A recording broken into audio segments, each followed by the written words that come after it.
It's time for us to look at a couple of things here. We're going to be, I hope, focusing on more of the reality, kind of get away from the usual scrum and screaming because there's been just a cacophony, a veritable melange of of information regarding everything. I don't want to bring this back to, remember, the particular issues we have: the who done it, the trial, TPUSA, Eric, and then Candace, and then a variety of kind of subdirectories of all of that. So we're going to jump into this on our Sunday night excursion. So thankful you can be here. Please like the video, subscribe to the channel, hit that little bell so you're notified of live streams and new videos. But first, a word from our sponsor.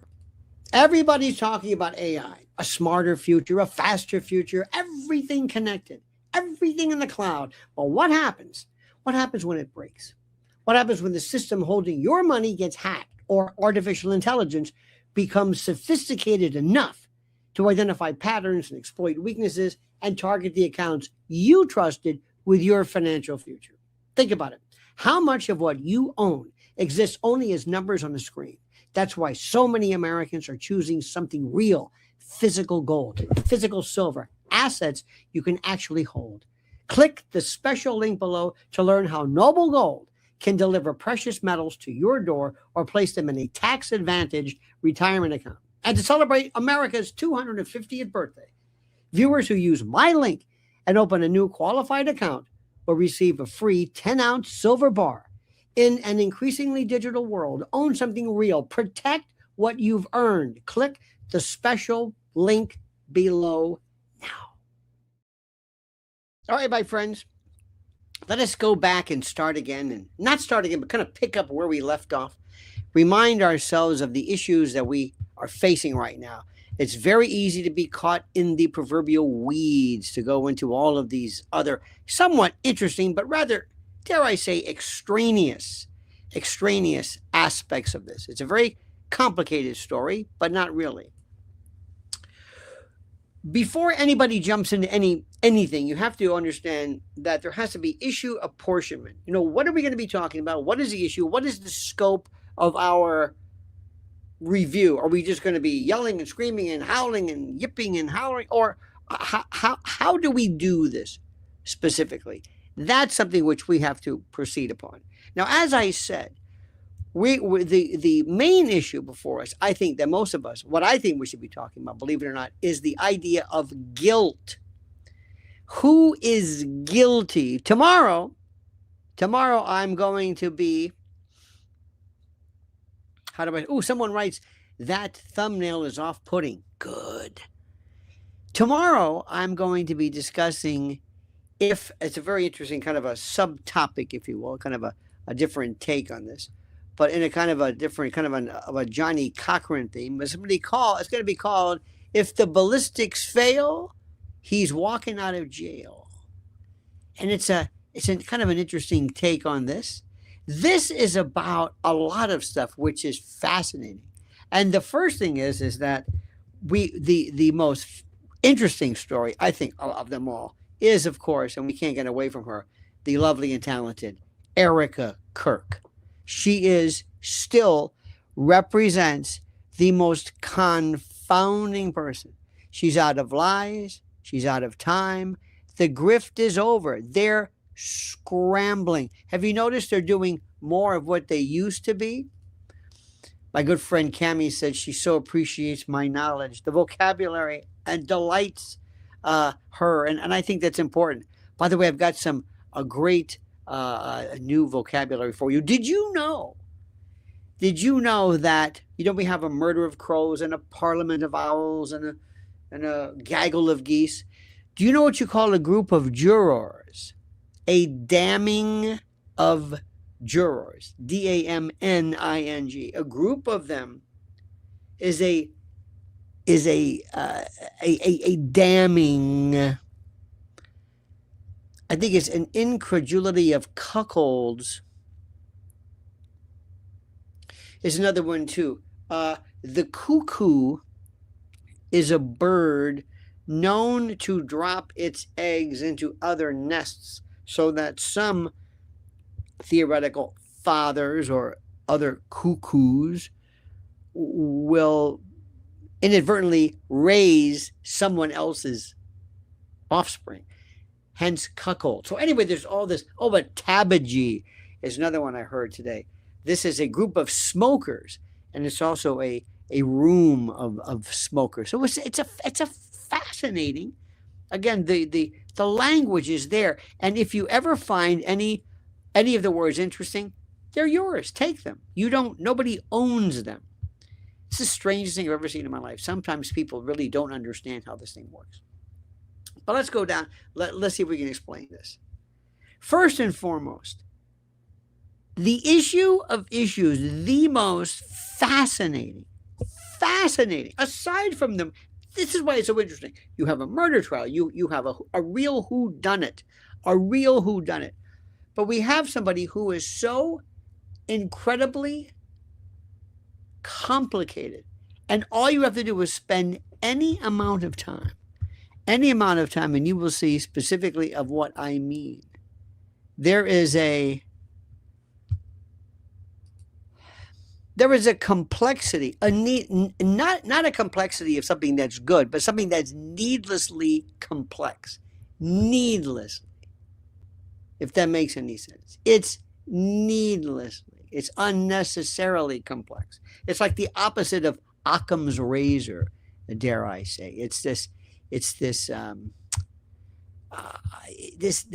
incredibly unnecessarily weird, and it's complex not because it's genius, not because she's a very gifted person, not because she's an incredibly smart person or learned or erudite. No, it's complicated because we don't know what they're going to do from one moment to the next. It is one of the most interesting things ever. You don't know what they're going to do. But what I am seeing now, more and more, somebody got the memo, and somebody is saying apparently to them, you might want to start going back. I think that Heaven is Crowded, or what's the name of that place? Heaven is Crowded. That horrid name. Heaven is crowded. You talk about off-putting. What does that even mean? You're also seeing an effort theoretically to show that there are these programs in line to enlist and to bring young men. There's a word also I was reading today. I think it's INCIDE, INCIDE. This is very interesting. The next time you see I think it's INCIDE. Inside. I mean, oh yes. It means to. I'll get that one later. It's when men. I think I might be misremembering it. It's when men, dare I say, spintries, walk in kind of sachet and are very obvious. And I see a lot of these folks more and more. It's weird. I never thought, and I'm not trying to in any way wax homophobic, God forbid, but I've never seen so many people in that group appear to be so monumentally strange. Really, really strange. Have you noticed this? Would you send your boy, your son, to an event like that? Would you ever? Would you ever? TPUSA, as our friend Gematria said, is a murder of crows. Indeed, there's wonderful murder of crows, gaggle of geese. I think I think I told you, a parliament of owls. Such grand words. A hand fart a day keeps the therapist at bay. That is so true because it clears the soul. But let me just go back. When you have groups of people, and this so reminds me of, sometimes it reminds me of the way, I'm sorry to say this, but sometimes some Catholic churches or situations of yore used to be. You had men who were brought into a situation, namely the seminary, who never had women, never had dates, never had girlfriends, never just went from childhood to adolescence right into that.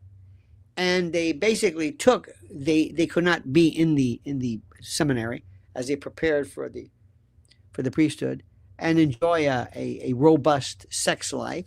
So consequently, the only people they knew as they developed was men. And in some parts, I know in certain Irish cultures, to have a priest in the family, oh my God. There was also something where, oh my God, I was reading something, I was reading a lot of archaic words today, but one is the idea of women, the elite used to put women into the nunnery, into the nunnery, into the nunhood when they weren't married or when they were too old to take under the. Anyway, it's fascinating. So what all of this means is sometimes when you have a bunch of people who are coordinated, who are brought together, TPUSA is an exclusive white. Do you see any black, any Asian, anybody there in TPUSA? I don't want to go DEI on you. I don't want to go affirmative action. But have you ever seen any of this? Have you ever seen a black person in TPUSA? Anybody? Anybody? Have you seen this? Because I just think it's just. Again, I'm not pushing it. It's a private organization. You can do whatever you want. You can do whatever you want. But what is it? I've never seen that. You've never seen that. How does this work? This is interesting. This is something which I wonder about. No, Officer Tatum is not TPUSA. Candace was TPUSA. Not really, but she was with Charlie. I don't know if she was TPUSA as much as she was a friend of Charlie. She was Daily Wire. That's a very interesting question. Do you believe, is Tatum I don't know. Could very well be. And if that is your only, if Tatum is your only black member, you're doomed because he simply does not understand what's going on. You understand what I'm saying? It's the strangest thing. So all I'm saying is when you have this organization, and don't get me started on Tatum and why they would pick him. I don't want to go there because you're going to misunderstand what I'm saying. So I know when to stop, but it's a good point. But if what you have is this kind of a country club white prep school sort of young blonde, again, I'm intimating a lot of stuff that I don't mean to. I'm not. I think there are some folks. I think some of the problems we get into, people like the incels, like with the Nick Fuentes type. I never understood the notion growing up as a kid. I never knew anybody. We had maybe some gay friends who we found out later, or it never really came up. But I've never seen so many folks. I never knew. I never had an incel. None of my friends were involuntarily celibate, as it were. A great question that was being presented is, how do we know what to believe? That's a great question. What's a better question is, how do you know what you know? How do you know what you know is true? What's important to believe? Do you need to know anything about this? Do you need to do this? And by the way, I keep saying by the way, and I got to stop it. Nick Fuentes recently with Hunter Biden. What was the point of that? Hunter Biden is so torn. His brain is fried. And he is going to have to be in intense, I mean intense therapy and in intense reprogramming. because that is a very, very, very dangerous thing when you find yourself in that position. Very, very dangerous. And what's also dangerous about it is that your brain is rewired. I've also told you, I think one of the things which is the most interesting, very, very interesting, is the notion of Bobby Kennedy.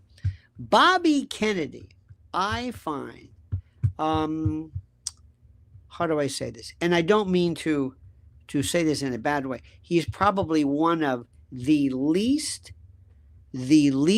impressive people to me of them all. Bobby Kennedy to me was always he wanted to be Bobby Kennedy Jr. Listen, who can blame the guy to be a member of that group? Interesting. I remember reading somewhere years ago from one of the workers or one of the servants or one of the whatever it is, that basically at Hickory Hill, where they lived in Virginia, McLean, Virginia, wherever it was, that Ethel just let him run wild. They ran wild. I mean, they were out of control. And interestingly enough, Jackie Kennedy told John Jr. and Caroline, stay away from them. She wanted to have nothing to do with them. Stay away from them. I thought that was very interesting, don't you? I don't like the notion of the Kennedys. I don't like the idea of anything even remotely appearing to be what somebody loosely may call royalty. I don't like it, don't care for it in the least. And he probably, of them all, he's got some very serious problems with women, with the heroin, always trying to do things, from the falconry and picking up snakes in the heads of the... You can have it. A rumor has it, I also heard that he bought his wife, Cheryl, whatever, a house in Georgetown just to keep her quiet because of his wandering eye. Why? Remember when he was having sexting or whatever it was with some writer from, what was it, the New York Magazine? Let me ask you this. Time out. Ladies, if you found out your husband was sexting another woman and he said, wait a minute, I never met her. I'm going to assume they went to the whole, maybe the pictures, I can't imagine, well, maybe words only, prose. What if they said to you, that is not infidelity because I never met her. There was no sex involved. Is that infidelity? Utah's in the house. Is that infidelity? Yes or no? Oh, wait. What do you think? Think about this. Emotional cheating? What does that mean? Call it emotional cheating. Is it cheating? Is it cheating? Would it be adultery? No. Adultery means it's very interesting. Adultery means you, the married person, would be committing adultery if you had sex with somebody else while married who wasn't your husband. The person who was involved in that would not be charged with adultery. Adultery used to be a crime. The person who was not married to you, he's not. Now, he may have adultery with his family, his wife, or whatever it was. But they always put the idea of it being physical. Now, in the old days, too, believe it or not, there was an expression, please forgive me. Please forgive me. There was a song one time, well, not a song, but I wrote a kind of a country ditty, which I don't want to sing now, but it was an expression I always heard in the South that said, eating ain't cheating. And I thought, that is the most absurd thing I've ever heard in my life. But there are people who believe that. Did you know that Bill Clinton did not believe, according to the deposition, I talked to the lawyer who represented his Paula Jones, that he had said, he had kind of intimated, he had suggested somewhere along the line that he believed that if if she remained a philatrix, that was not sex, that was not whatever it was. Now that's absurd. But, and one of the things people also don't understand is that during the course of this, when Bill Clinton said, it depends what is, Bill Clinton was going to answer a question. And the question he was going to answer was very simply this. He was going to answer,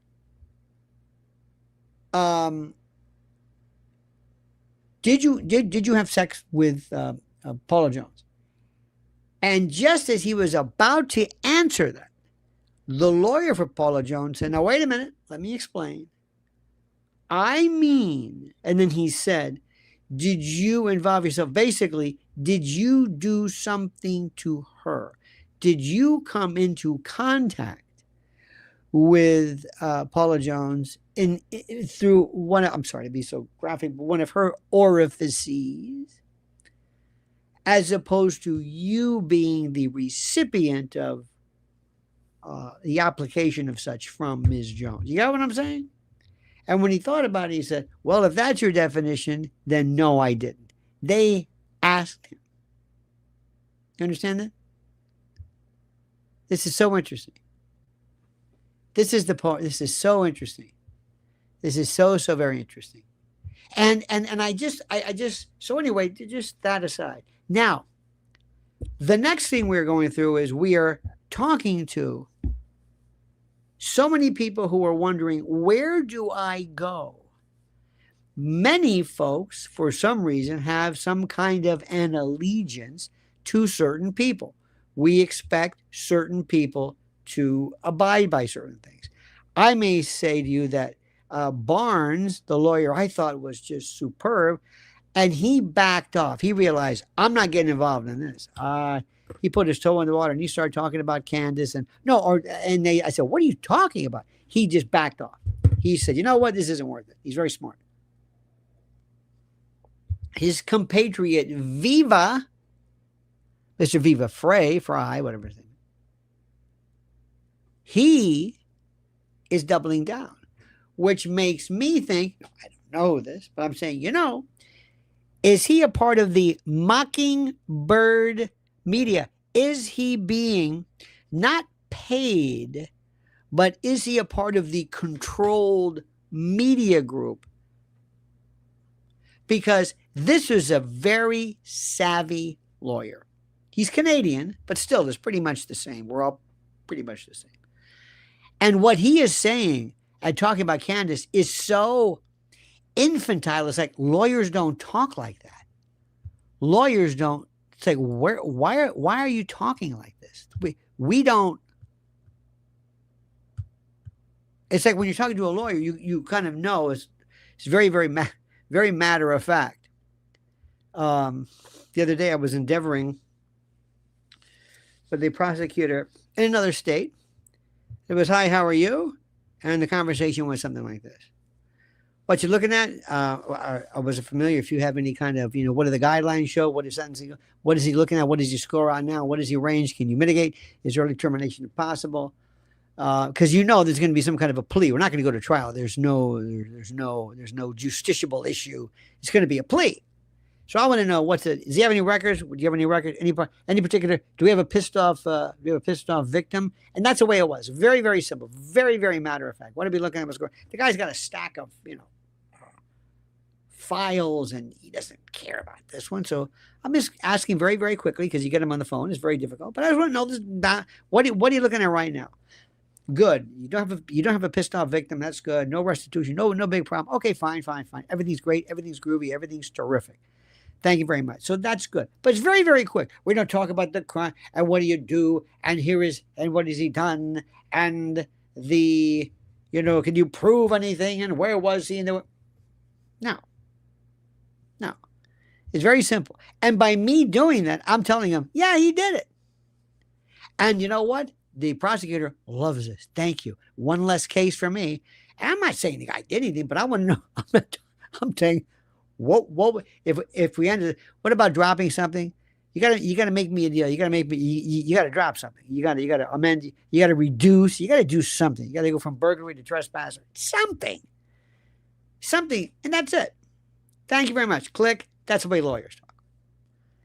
Not this other stuff. And then I'm listening to Viva, and he's talking about stuff. It's like, dude, as the kids say, what are you talking about? Candace is more on this thing than you can imagine. I've never seen anything. I would be so lucky as to have you and other people in my defense team. What they could have done for the OJ case? Oh my God. Remember, was it Making? Here we go. Remember Making a Murderer? Stephen Avery? Remember that one? That weird dude? That was the first time I ever saw what appeared to be this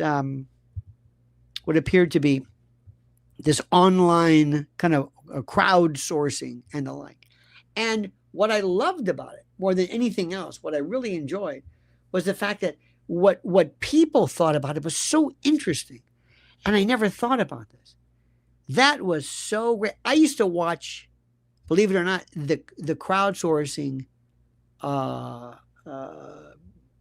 pieces. And by the way, there's always a fact. There's one fact that just sticks out like nothing else. And the one that got me was when they had the search warrant and they went into the trailer or whatever the place was that Avery had. And they didn't see anything, sealed it. When they went back again, lo and behold, he goes, hey, we found the keys to her RAV4 or RAV, whatever that car is, right there. I mean, not hidden. They didn't drop it behind a bed or a furniture. No, it was right there. And I thought, oh, come on, they planted this. That's the one that got me. I thought, these dirty bastards. And they hated Avery, hated him because he had a lawsuit against. Oh, it was beautiful. It was really good. Well, that was child's play compared to this. Child's play. Child's play. Now, if we were doing this as a defense team, I would assign you. I would take, the great Baron and other people, and I'd say, okay, you're going to be in charge of what would you, we're going to look at witnesses. We're going to look at video. We're going to look at, you do ballistics. You do the post shooting, post on the way to the emergency room is less important for purposes of the trial.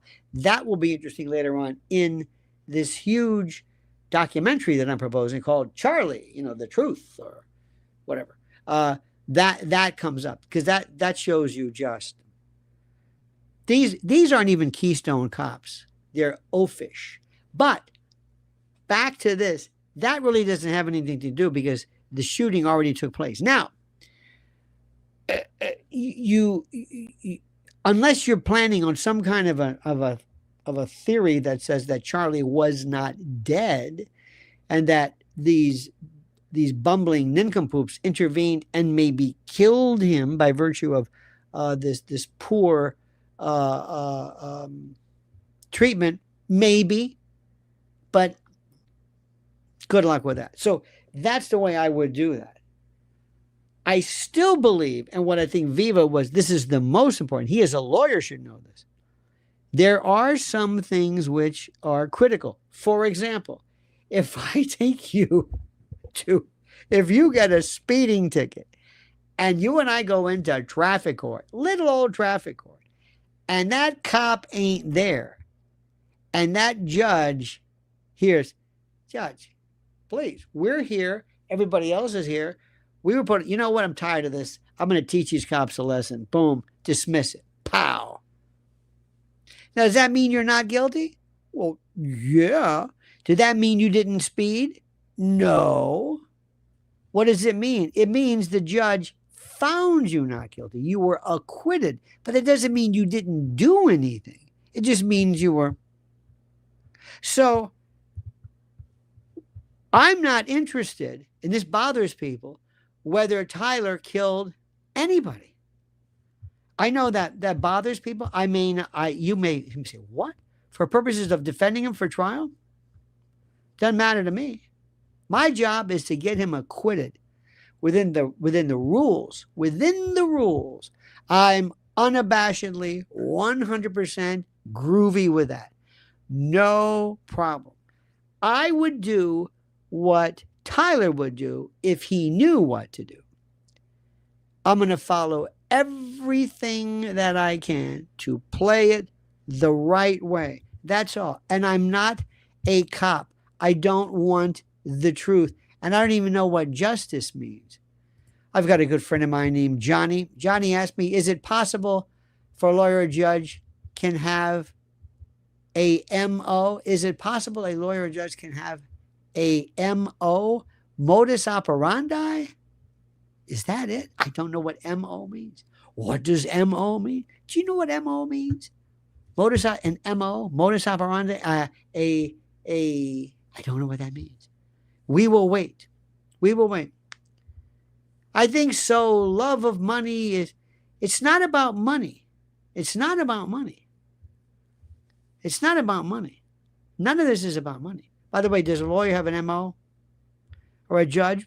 Yeah, I'm certain certain idiosyncrasies, perhaps. You know, public defenders, legal aid, some of the best lawyers anybody's ever seen. These guys are gals are trial warriors. They don't get paid. I mean, they get paid some pittance from the state or whatever, but they're not doing it for money. No, sometimes it does. Sure, absolutely. You don't think money counts? If you don't have insurance, good luck. You don't think money counts? You go to a hospital, hey, can you help me? Sorry, you have any insurance? I can't. Go someplace. No. So don't jump on law and lawyers and, you know, they're the only ones. No, everybody's like that. But when you're in it, it's for the love of the game. And the game is simply this. We all take our oath very seriously. And we swore to uphold the Constitution and to defend our clients zealously. This is one of the canons. Zealously and within the bounds of the law. Don't break any law. Don't suborn perjury. Don't lie. Don't cheat. Don't pay people off. No. But as I said, if you go to traffic court and that cop doesn't show up, they're going to dismiss your ticket. And if they can't make a connection between that rifle, for whatever reason, that rifle and Charlie, sorry. We've already been through this a million times. That's not guilty. And how Viva doesn't understand that. This isn't even, this is axiomatic. This is just understood. That's all. And how people can say, and Candace has nothing to do with this. Candace, sit the phone out, Candace. I got this one. She has nothing to do with this. Candace didn't do anything to disconnect the rifle from any kind of evidence. She didn't do that.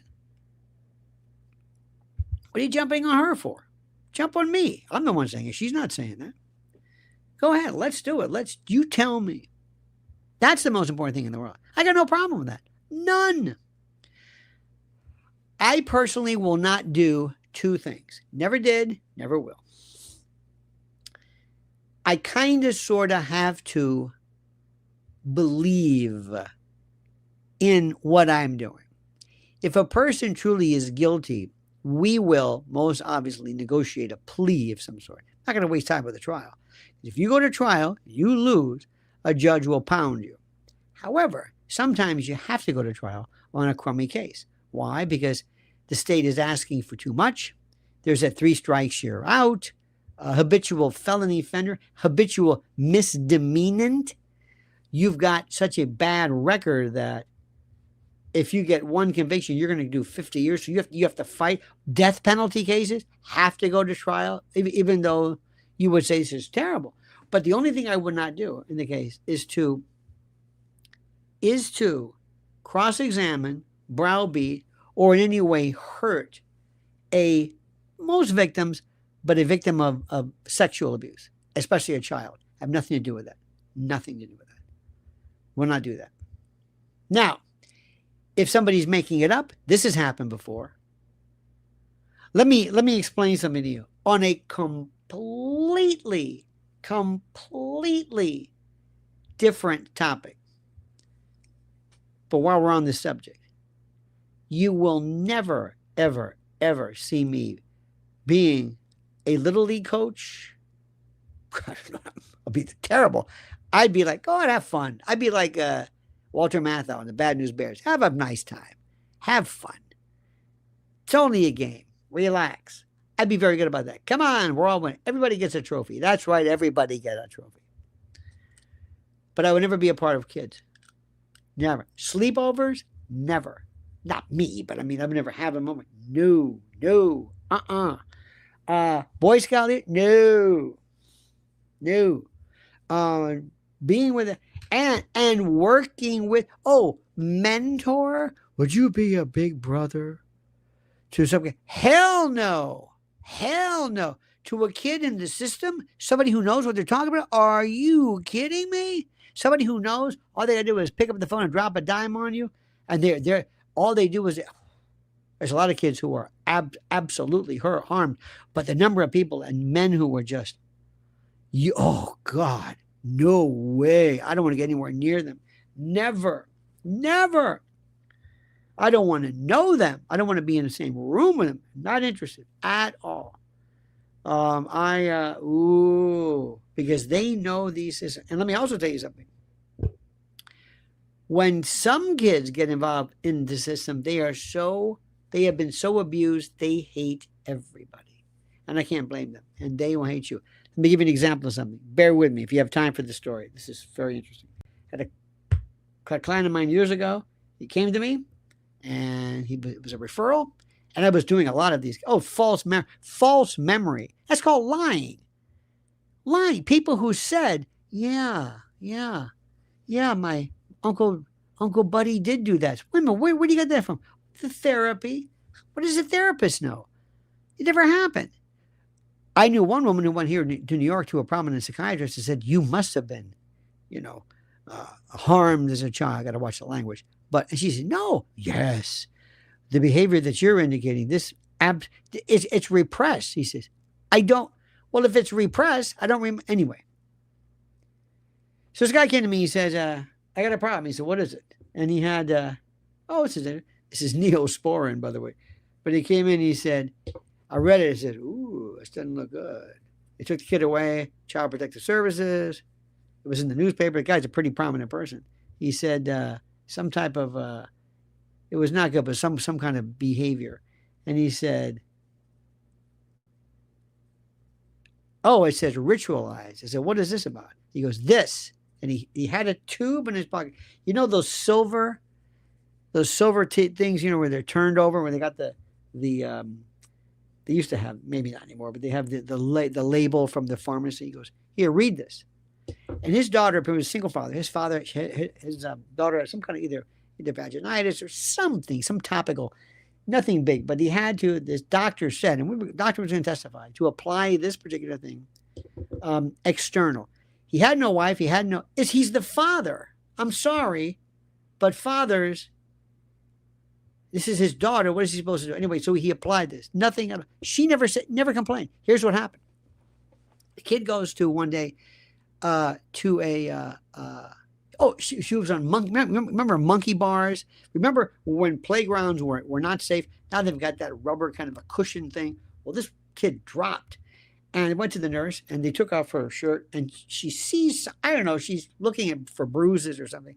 And somewhere this 20-something-year-old CPS, Child Protective Services worker says, does your father ever touch you? I don't know where this came from. I said, what?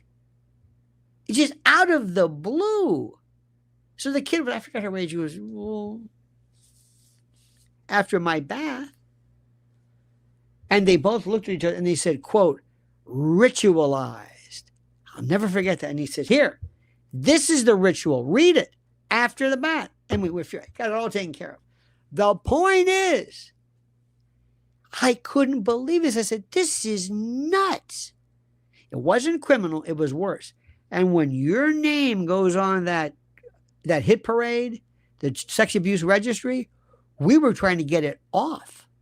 And they said, no. What do you mean, no? The charges were closed. It was unfounded. No. This isn't a criminal record. This merely shows that there was an investigation. It said there was an investigation that was unfounded. No. I said, yes. So there was no provision. So if somebody, I've had people before, failure to thrive. Do you ever have a kid who's like a picky eater? Kid doesn't grow that fast. Kid's skinny. Kid, whatever the hell's the matter with him. Failure to thrive? What? Then we had, remember water beds? Remember water beds? There was one where the parents were just playing with their kid, had a ball. The father got in the water bed, depressed it. The water bed came away from the frame. The kid kind of rolled into this pocket, was laughing. When the father got up, the water shifted over and like broke an arm or something. And the CPS worker said, kids' arms, bones are like twigs. They don't ever break. What? We had more diagnosis. Of course he goes, I put more casts on kids. What are you talking about? That they're not. Anyway. So don't get me started about the court system. It's horrible. And I didn't mention family law. And I didn't mention anything. And let me tell you something. You better understand. You better realize that. You better know what the hell you're doing when you want to get married. That's all I want to tell you. Anybody here know about that? So let me just tell you something. Don't think you're acting like, whoa, the court system and the money. I know it better than you will ever know. It is horrible. It's pretty good for the most part, but when it screws up, it is awful. And what we have here is the politicization of a case. And I am trying to tell people, I don't give a damn what's going on. If this guy was Joe Blow, no prosecutor is going to go forward when a rifle that is a murder weapon isn't linked. In any other case, they say, I'm going to drop this garbage. The judge would always say, do you have a motion? Your Honor, make a motion to dismiss. Let the judge dismiss it. See, the prosecutor can introduce a nolle prosequi, or nal pros, as it's called. That's where the prosecutor drops it. I don't want to do that. I don't want to drop it. I want the judge to dismiss it. So I would tell the guy, go make an oral, motion to dismiss, and I won't fight you on it. Then the judge says, oh, no, I know what you're going to do. You want me to be in the newspaper as a judge who dismissed this, right? But judge, the reason why you're dismissing it is because a motion was made and I'm not opposing it. Yeah, but that's not the way it works. I've had these discussions before. I know what you're trying to do. Plus, it affects your prosecution rates. We have a 98% conviction rate. If we drop it, it affects our conviction rate. But if the judge dismisses it, that's not our problem. It's all about numbers. It's about the school system where you want to have numbers for kids. This is a big game here. It's a big game. I understand it. I believe me, better than a lot of people. I understand how this thing works. So it's just, this is unfair. By the way, who says justice is blind? What do you mean? Justice is blind. What is justice? I don't even know what that means. I don't even know what it means. I don't know what justice means. I've been doing this for a long time. I don't know what it means. Whose justice? Whose justice? What justice? What are you talking about? What is justice? Like Richard Pryor said, just us. I don't know what that means. I think, not having, if there's an acquittal, is that justice? Not if you're the victim of this. So I just want everybody to understand something. Forget Tyler Robinson. Forget Charlie for a moment. This is case number, 26- whatever it is. It's just a case. And it requires us to apply the law evenly. It doesn't matter who you are. And the case stinks, which makes me go back to the case before. I want to ask, Viva, what are you doing? And what about Robbie Starbuck? I can't believe most people don't know who he is. Do you know who Robbie Starbuck is? He's a very, very, very smart guy. Did some great stuff. But he came out with this thing about Candace to say, whoa. I mean, it's like, are you sure you want to do this? Because he just, I mean, they came after him and said, what's Candace doing wrong? What is Candace doing wrong?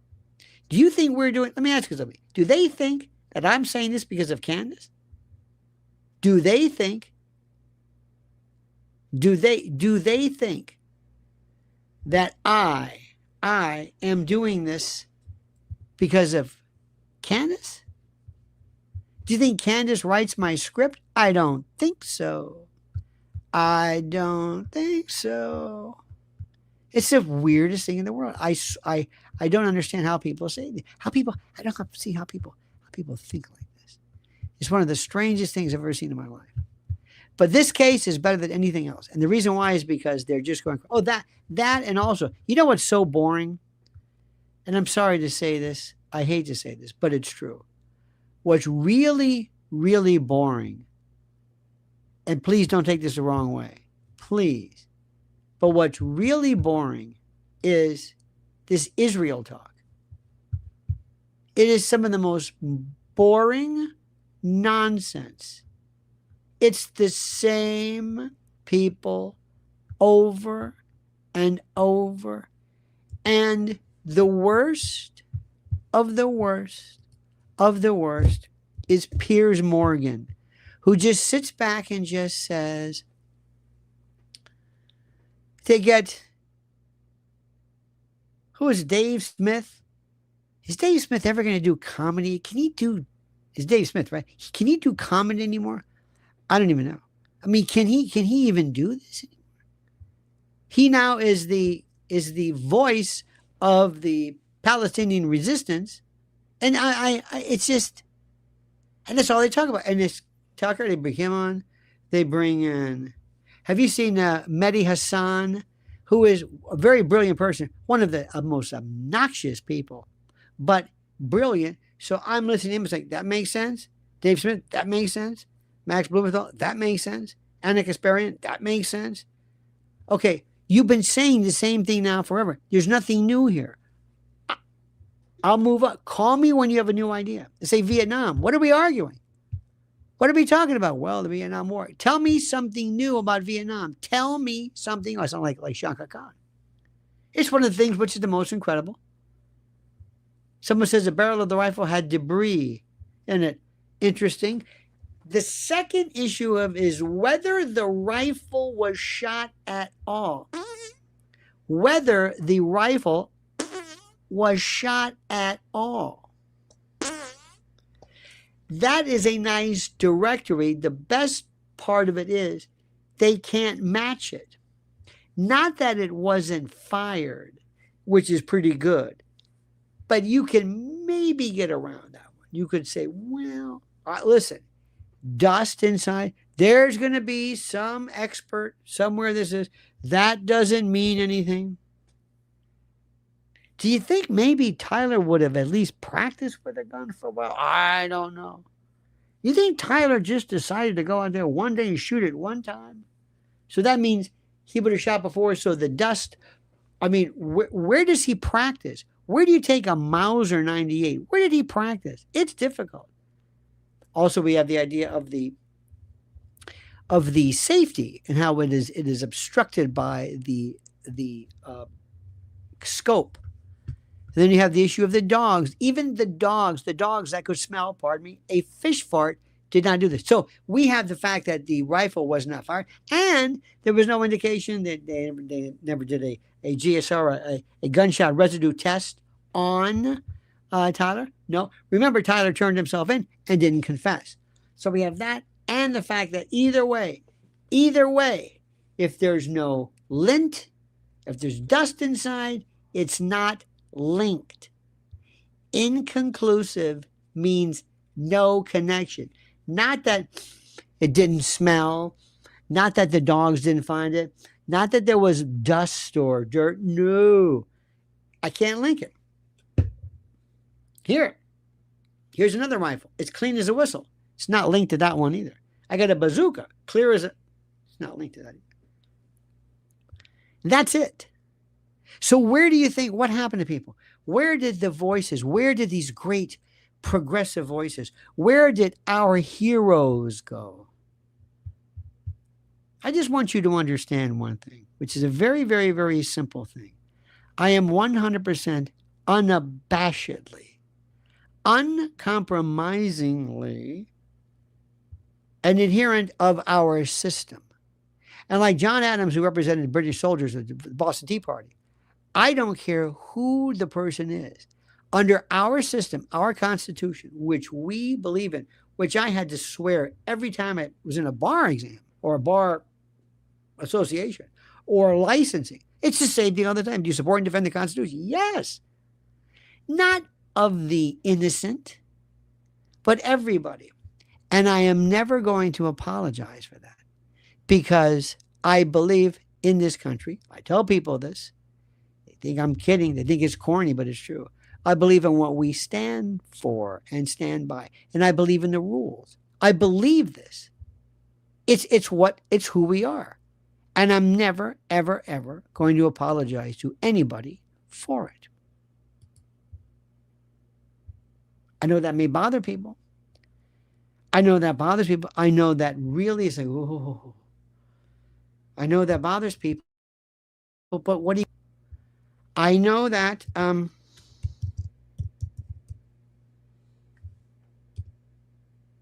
so let me ask you this.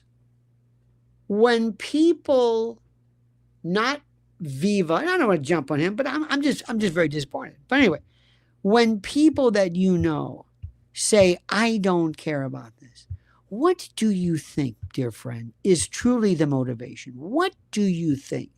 Why don't people seem to care enough about this? Well, that's our system. What are you going to do? Like it or not, it may not be perfect, but why is it? What happened here? Most of the time, they don't care at all about anything. Do you think they really care about Charlie Kirk? Do you think they really give a damn about this? They don't even care about the Luigi Mangione case. They don't really care about that. That's too much words, too many working moving parts. And do you think, I submit to you, they don't give a damn about Charlie? They kind of knew Charlie. Yeah, they like him. They pay lip service to him. But nobody liked or loved Charlie like we did and do, and certainly not like Candace. No, this is about Candace.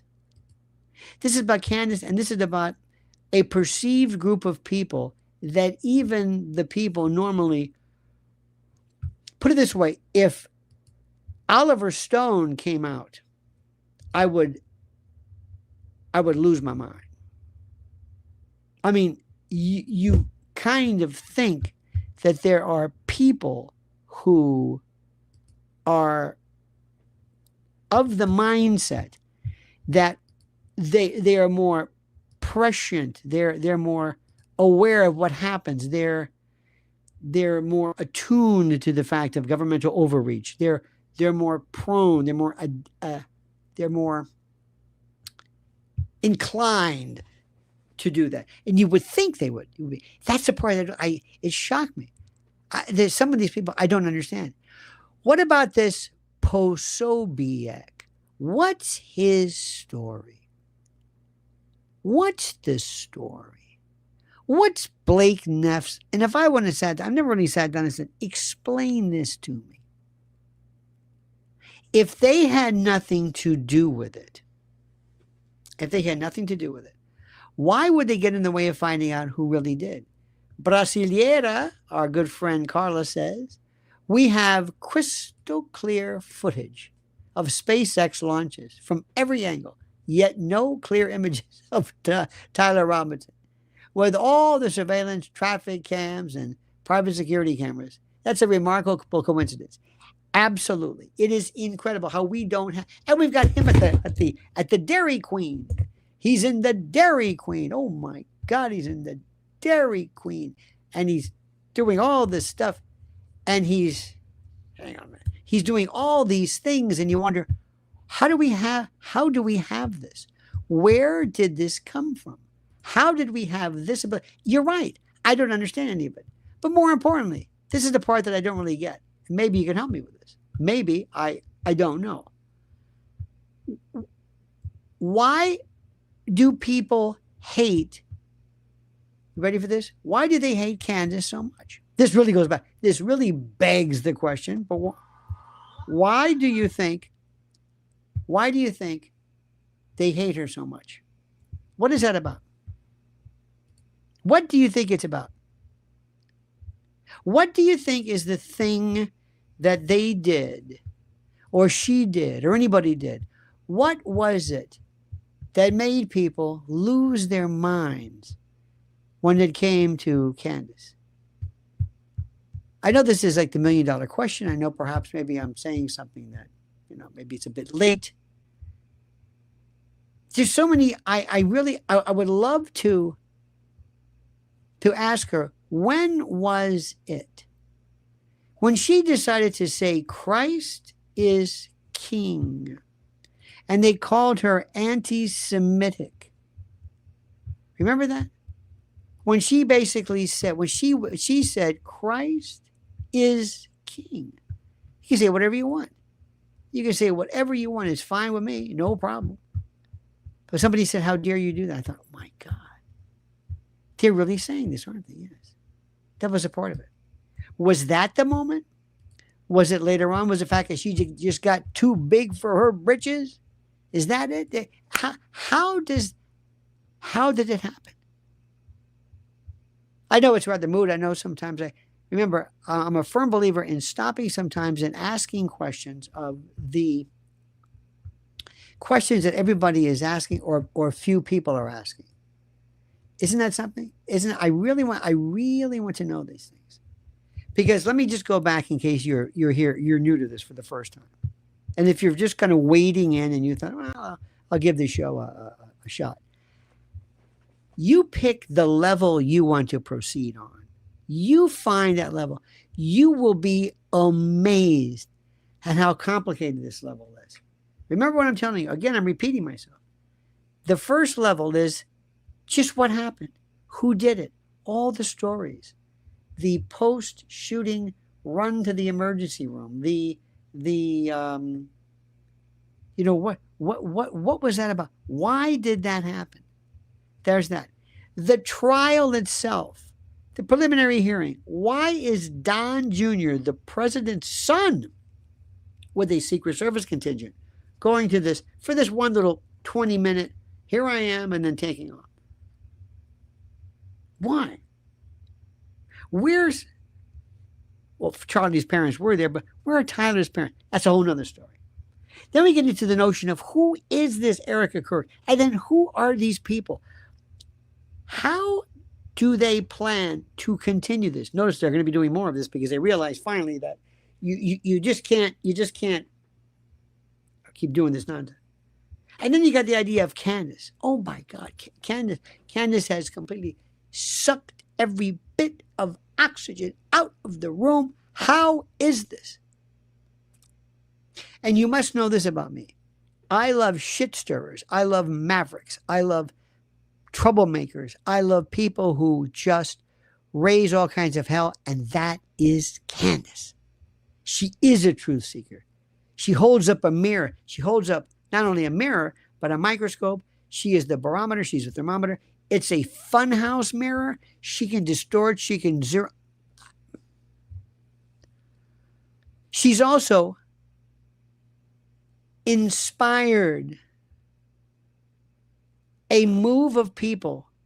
And this is so interesting. People, do you realize that so many of us, how many of you great people found us, I mean the whole issue, and are so glad you did? How many of you have made new friends here? How many of you have said, I wasn't really that politically connected. I'll be honest with you, I don't know what Houthis are. I don't really know about flock cameras.